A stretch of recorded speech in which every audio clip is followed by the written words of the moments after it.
પરમાત્માને તમે લખો ને તો અંક ગણિત એમાં છે. પ એટલે 5, ર એટલે 2, માં લખો તો 4.5 થાય, 7 ને 4.5 11.5, આઠડો લખો અડધો ત લાગે, પાછો માં લખો 4.5, કુલ સરવાળો તમે કરો પરમાત્મા લખીને તો 24 થશે. પરમાત્માના 24 અવતારોનું વર્ણન કર્યું. ભગવાન અવતાર કેમ ધારણ કરે છે? અવતાર કોને કહેવાય? જ્યારે જ્યારે જીવને પ્રભુનો વિરહ થાય, પ્રભુનો તાપ થાય ને ભગવાન ભક્તનો તાપ સહન ન કરી શકે ત્યારે ભગવાન પોતાનું નિજધામ છોડીને ભૂતલ પર પ્રગટ થાય, એ અવતાર કહેવાય છે. જેમ ડાર્વિનનો ઉત્ક્રાંતિવાદ છે એમ ક્રમબદ્ધ ભગવાને અવતાર ધારણ કર્યા છે. પેલા કેવા જીવ આવ્યો કે જલચર પાણીમાં રહી શકે, ભગવાને મત્સ્ય અવતાર ધારણ કર્યો. પછી એવા જીવ આવ્યા કે પાણીમાં રહી શકે ને જમીન પર રહી શકે, ભગવાને કુર્મા અવતાર ધારણ કર્યો. પછી વનચર જીવો આવ્યા, ભગવાને વારા અવતાર ધારણ કર્યો. પછી અડધા મનુષ્ય અડધા પશુ, નૃસિંહ અવતાર ધારણ કર્યો. પછી પૂર્ણ પુરુષ થયો, ભગવાને રામાવતાર ધારણ કર્યો. પછી માણસની બુદ્ધિ વિકસિત થઈ, પરિપૂર્ણ થયો, ભગવાને કૃષ્ણ અવતાર ધારણ કર્યો. એમ ક્રમબદ્ધ ભગવાને અવતાર ધારણ કર્યો છે. ચોથા અધ્યાયમાં પ્રશ્ન પૂછાયો, ભાગવત સંબંધી રચના કોણે કરી, ક્યારે, કોની પ્રેરણાથી? એના ઉત્તરમાં જવાબ અપાયો, દ્વાપરે સમનો પ્રાપ્તે તૃતીય એ યુગ પર. સમય છે ત્રીજા દ્વાપર યુગની સમાપ્તિનો. વ્યાસજી સરસ્વતી નદીના કિનારે બેઠા છે, દ્રષ્ટિ કરી છે કલિયુગના જીવો પર. વિચાર્યું વેદો બહુ ગહન છે, જીવની સમજમાં નહીં આવે, વેદના વિભાજન કર્યા. સ્ત્રી અને શૂદ્રને વેદનો અધિકાર નથી, એમના માટે મહાભારતની રચના કરી. જન સાધારણ માટે 17 પુરાણોની રચના કરી.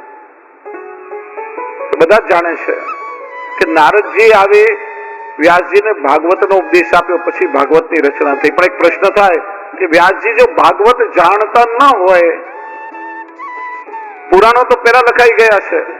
સ્કંદ પુરાણમાં 4 અધ્યાયમાં, પદ્મ પુરાણમાં 6 અધ્યાયમાં મહાત્મ્ય ભાગવતનું કેવી રીતે લખ્યું જાણતા ન હોય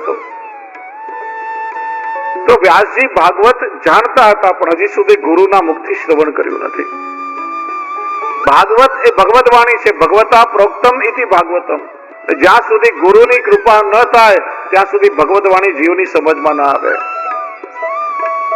શ્રાવણ સુદ એકાદશીની મધ્યરાત્રિનો પ્રસંગ યાદ કરો. સ્વયં પ્રભુ પ્રગટ થયા, શ્રી મહાપ્રભુજીને 84 અક્ષરનો ગદ્ય મંત્ર આપ્યો, બ્રહ્મ સંબંધ કરાવ્યો. સમગ્ર ઘટના થઈ, પ્રાતઃકાળ થયો બારસનો. લીલાના સાક્ષી દામોદરદાસ સરસાણીજી અર્ધ જાગૃત અવસ્થામાં ત્યાં હતા. આખી લીલા ઘટના નિહાળી ભગવત વાણી શ્રવણ પણ કરી. શ્રી મહાપ્રભુજીએ પૂછ્યું, દમલા તેને કશું સુન્યો ખરી? વિનંતી કરી, કૃપાનાથ સુન્યો ખરી પરંતુ સમજ્યો કશું નહીં. પ્રભુની વાણી છે, જ્યાં સુધી ગુરુની કૃપા ન થાય ભગવત વાણી જીવની સમજમાં ના આવે. આજ્ઞા કરી, જાઓ શ્રી યમુનાજી મેં સ્નાન કરકે આવો. બ્રહ્મ સંબંધ કરાવ્યો ને પુષ્ટિ માર્ગના સિદ્ધાંતના સાર રૂપ સિદ્ધાંત રહસ્ય ગ્રંથ એમને સમજાવ્યો. નાખો સિદ્ધાંત હૃદયારૂઢ કર્યો છે. એમ ભાગવત ભગવત વાણી છે. વ્યાસજી જાણતા હતા પણ ગુરુના મુખથી શ્રવણ નથી થયું. મનમાં ચિંતા થઈ રહી છે, કેમ કરીને જાણું કે શેના માટે મારો અવતાર થયો છે? મને કોણ બતાવે કે મારા જીવનના ચિત્રમાં કયો રંગ ખૂટી રહ્યો છે? અને એ સમયે ઠાકોરજીએ નારદજીને ત્યાં મોકલ્યા છે. આજે નારદજી જેવા ભગવદી પધાર્યા, વ્યાસજી પ્રસન્ન થઈ ગયા. આજે મારું અહોભાગ્ય કે આવા ભગવદી મારા ઘેર પધાર્યા. કોઈ વીઆઈપી કે કોઈ મિનિસ્ટર આવવાનો હોય તો એની પહેલા એના પાયલટ આવી જતા હોય, એમ ભગવદીઓ એ ભગવાનના પધારવાનો સંકેત છે.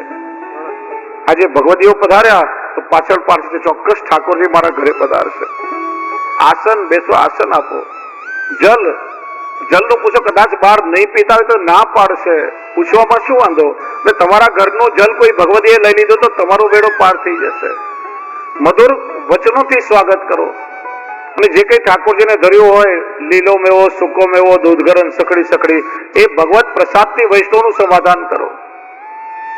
વૈષ્ણવ પ્રસન્ન થશે તો ઠાકોરજી પ્રસન્ન થશે. એ ભગવતી ઘરે પધાર્યા, વ્યાસજી પ્રસન્ન થયા, નારદજીનું સ્વાગત કર્યું. પૂછ્યું, કૃપા કરીને મને બતાવો શેના માટે મારો જન્મ થયો છે? નારદજી કે વ્યાસજી, પ્રભુ આપની પાસે કંઈક એવી રચના કરાવવા માંગે છે કે આપના દ્વારા એવા કોઈ ગ્રંથની રચના થાય કે જેનું શ્રવણ કરી અને જગતની પાછળ ભાગતા લોકો એ જગદીશની પાછળ દોડતા થઈ જાય. શું કરું? તો કે કહેવાથી નહીં સમજાય. મારા જીવનમાં મેં જે સત્સંગનો અનુભવ કર્યો છે એ તમને કહું છું. ગયા જન્મમાં હું દાસીનો પુત્ર હતો. ન મારા જીવનમાં કોઈ આચાર, વિચાર, સંસ્કાર, ન મને કોઈ ભગવાનમાં શ્રદ્ધા. પણ કે છે ને, પ્રભુ કૃપા કરીને વર્ણન કરવા માંગે, ઘણી વાર અધિકાર નથી જોતા. પ્રભુએ કૃપા વિચારી હશે. ચાતુર્માસ આવ્યો, અમારા ગામમાં સંત રોકાવા આવ્યા. ગામના લોકોએ મને અને મારી માને એ સંતની સેવા કરવા માટે રાખ્યા. મને એમનામાં કોઈ શ્રદ્ધા તો હતી નહીં, પણ ગામના લોકોના કહેવાથી મેં મા દીકરા સંતની સેવા કરવા લાગ્યા. જેમ જેમ એમની સેવા કરવા લાગ્યો, મારા જીવનમાં પરિવર્તન આવવા લાગ્યો. એમના જીવનનો એવો રંગ, એમના સંગનો એવો રંગ મને લાગી ગયો. એમના જાગતા પહેલા હું જાગી જતો, પડે તો એમની ચરણ સેવા કરતો, એમના વસ્ત્ર ધોઈ આપતો, ઉપાસનામાં જોઈતા ફલ ફૂલ તોડીને લઈ આવતો. એકવાર એમને પોતાનું અધરામૃત, પોતાનું ઉચ્છિષ્ટ ભોજન મને આપ્યું. એ ખાવાથી મારા જીવનના સગળા દોષ ચાલ્યા ગયા. મારું નામ હરિદાસ રાખ્યું. સમય વીત્યો, ચાતુર્માસ પૂરો થયો. સંતે કહ્યું કે આવતીકાલે તમારી ગામમાંથી અમે વિદાય થશું. મારી છાતી પર માનો વજ્રાઘાત થયો હોય. છોડીને જવું હતું તો પ્રીત કેમ જોડી? મારામાં સામર્થ્ય નથી કે તમારા વગર રહી શકું. મને મારી નાખો અને નહીં તો સાથે લઈ જાઓ, તમારા વગર નહીં જીવી શકું. સંતે કહ્યું, જો હરિદાસ, તારે માની સેવા કરીને માનું ઋણ ચૂકવવાનું છે. જો માનું ઋણ રહી જશે તો ફરીથી જન્મ લેવો પડશે. હું તને એક મંત્ર આપું છું, એના 32 લાખ જપ કરજે. ધ્યાન ગણતરીમાં નહીં, ધ્યાન મંત્રમાં રાખજે. ગણતરીના ચક્કરમાં ના પડીશ. પ્રભુને લાગશે કે પૂરા થઈ ગયા તો કાલે દર્શન થઈ જશે, અને ભગવાનને લાગશે કે અધૂરા છે તો કદાચ બીજો જન્મ લેવો પડે. મંત્રનો ઉપદેશ આપી સંત ચાલ્યા ગયા. હરિદાસ માની સેવા કરવા લાગ્યા. માં એકવાર ગૌશાળામાં ગાયની સેવા માટે ગઈ હતી. સર્પનો દંશ થવાથી માનું મૃત્યુ થયું. ઘરની બધી સંપત્તિ માની પાછળ ક્રિયાકર્મમાં વાપરી એ માર્ગે ચાલી નીકળ્યા જેમના જીવનનું લક્ષ્ય હતું. ચાલતા જાય છે, ભગવત નામ લેતા જાય છે, પગમાં છાલા પડી ગયા છે. પ્રભુ મળ્યા નહીં. ચલતે ચલતે પૂછા મુझको मेरे पैर के छालों ने, बस्ती कितनी दूर बसा ली दिल में बसने वालों ने. હૃદયમાં વસવા વાળા ક્યાં વસી ગયા? પ્રભુ ક્યારે દર્શન થશે? બ્રજમાં આવ્યા. એક વૃક્ષ નીચે ઉભા છે, આંખો બંધ હતી. એવો અનુભવ થયો કે નાનકડું 5-6 વર્ષનું બાળક, પીતાંબરધારી, શ્યામ વર્ણ, વેણુનાદ કરીને નૃત્ય કરતા કરતા માનો એને પોકારી રહ્યો હોય. ઝબકીને આંખો ખોલી, એ બાળક અદૃશ્ય થઈ ગયું. વિચાર્યું, આ મારા ચિત્તનો ભ્રમ હતો કે કોઈ દેવની માયા? આ શું હતું? આકાશવાણી સંભળાઈ, વત્સ આજે બંધ આંખોએ મેં તને દર્શન આપ્યા, પણ મારા પ્રત્યક્ષ દર્શન કરવામાં હજી સમય લાગશે, કેમ કે હજી સૂક્ષ્મ વાસનાઓ તારી અંદર છે. નારદજી કે એ શરીરનો ત્યાગ કરતા પહેલા આત્માની અમરતા અને દેહની નશ્વરતાનું જ્ઞાન મને થઈ ગયું. અને ગયા જન્મમાં મળેલા એ સત્સંગના કારણે બ્રહ્માના માનસ પુત્રના રૂપમાં મારો જન્મ થયો. દેવોને પણ જ્યાં જવું દુર્લભ, એ પ્રભુના ધામમાં જવું મારા માટે સુલભ થઈ ગયું. એકવાર હું ગૌલોક ધામમાં ગયો. ઠાકોરજી સ્વામીજી સાથે બિરાજતા હતા.